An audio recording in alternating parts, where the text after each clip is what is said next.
की वीडियो में आपको हम बताने वाले हैं कुछ चिन्हों के बारे में। इन चिन्हों को देख करके आप यह अंदाजा लगा सकते हैं कि इनका आपके जीवन पर क्या प्रभाव पड़ने वाला है।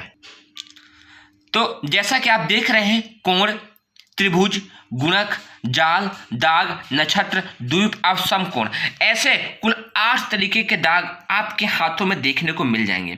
यह रेखाओं के पास में, द्वीपों के पास में या अंगुलियों के पास में, नीचे की ओर या ऊपर की ओर कहीं पर भी हो सकते हैं। इसमें से जो मुख्य बात जानने के लिए है वो ये है कि जो आपके हाथ में इसमें से कौन से 8 में से शुभ हैं और कौन से अशुभ होते हैं।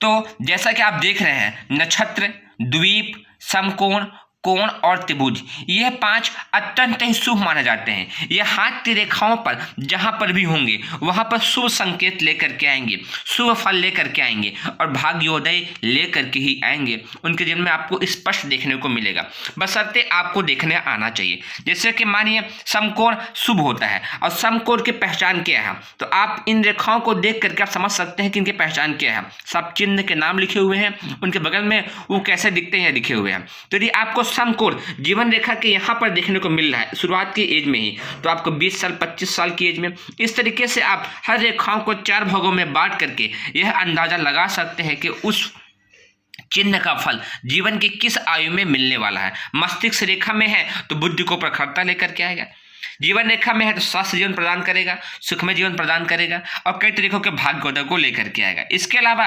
3 चिन्ह ऐसे भी हैं जो जीवन में अशुभ फल लेकर के आते हैं, जिसमें से आप देख रहे हैं, एक तो हो गया दाग जो कि आपको 5वां नंबर देखने को मिलेगा, गुणक और जाल। ये 3 चिन्ह ऐसे हैं जो जीवन की जिस रेखा पर, जिस पर्वत पर और जिस अंगुली के स्थान पर होगा वहां पर अशुभ फल लेकर के आएंगे।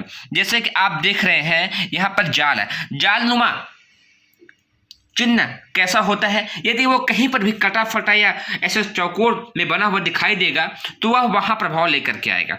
आप अनुमान लगाइए कि यदि वह बुद्ध पर्वत के आसपास ऐसा बना हुआ है, क्योंकि बुद्ध पर्वत कनिष्ठ अंगुली के नीचे की ओर होता है, और यदि यहाँ पर वो इस तरीके से जाल बनाए बैठा है तो आपके बुद्ध पर्वत को कमजोर करेगा। और जैसा कि आप जानते हैं, बुद्ध पर्वत जीवन में सफलता के लिए, व्यापार के लिए माना जाता है, तो उससे बचने के लिए आपको पूजा उपासना के विधि विधान होते हैं, वह करके उसको आप मजबूत बना सकते हैं। इसके अलावा जो अच्छे द्वीप होते हैं, जैसे कोण हो गए, त्रिभुज हो गए, समकोण हो गए, ये जहां पर भी होंगे, यदि बृहस्पति के स्थान पर समकोण चिन्ह आपको देखने को मिल जाए तो इससे आप यह अंदाजा लगा सकते हैं कि उसके जीवन में भाग्योदय होगा, उसकी बुद्धि का विकास होगा और कई तरीके के शुभ संकेत भी मिल रहे हैं।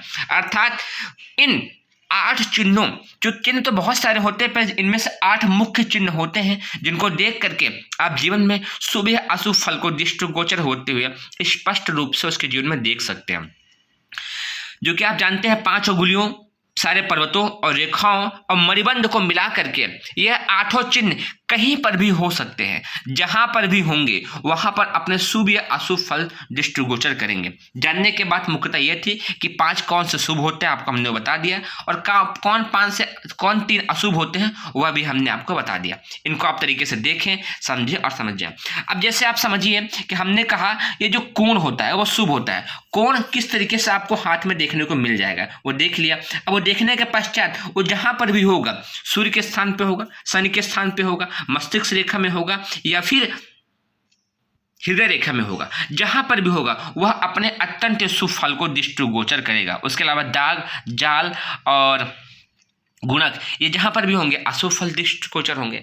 तो किसी व्यक्ति को आराम से, हो सकता है किसी के हाथ में बहुत गाढ़े और स्पष्ट दिखाई दे और किसी के हाथ में धुंधले हों, तो रेखाओं के हिसाब से, चिन्हों के गहरे उतलेपन और स्पष्ट दिखाई देने के भाव के हिसाब से आप अवलोकन कर सकते हैं कि वो कैसे दिखाई देते हैं, क्या उनका प्रभाव हो सकता है। तो उम्मीद है आप सबको इन 8 चिन्हों के बारे में बहुत बारीकी समझ में आया होगा, और इन चिन्हों के माध्यम से आप इनके शुभ और अशुभ फल को किसी व्यक्ति की हथेली को देख करके आप अंदाजा करके निकाल सकते हैं।